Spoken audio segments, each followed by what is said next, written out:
এক গ্রামে ছিল দুই চাষি, রহিম ও করিম। দুজনই পরিশ্রমী, কিন্তু মনোভাব ছিল একেবারে আলাদা।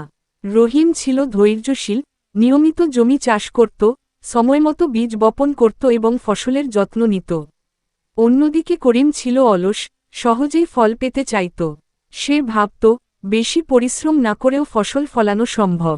এক বছর খুব খরা পড়ল। বৃষ্টি না হওয়ায় ফসল নষ্ট হওয়ার আশঙ্কা দেখা দিল। রহিম তখন গভীর কূপ খুঁড়ে সেচের ব্যবস্থা করল। সে দিনরাত কাজ করে মাটির আর্দ্রতা বজায় রাখল। করিম তখন ঘরে বসে থাকল, ভাবল, বৃষ্টি আসলেই সব ঠিক হবে। সময় গড়িয়ে গেল, বর্ষা এল না। রহিমের ধৈর্য আর পরিশ্রম ফল দিতে লাগল। তার ক্ষেতে সবজিগুলো বাড়তে লাগল, ধানও গুটি গুটি গজিয়ে উঠল। অন্যদিকে করিমের জমি রুক্ষ, শূন্য, একটাও ফসল নেই।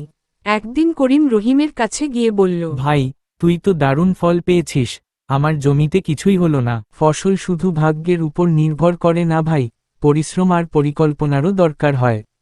করিম তখন বুঝতে পারল তার ভুল। সে প্রতিজ্ঞা করল, পরের বছর থেকে সেও নিয়ম মেনে পরিশ্রম করে চাষ করবে।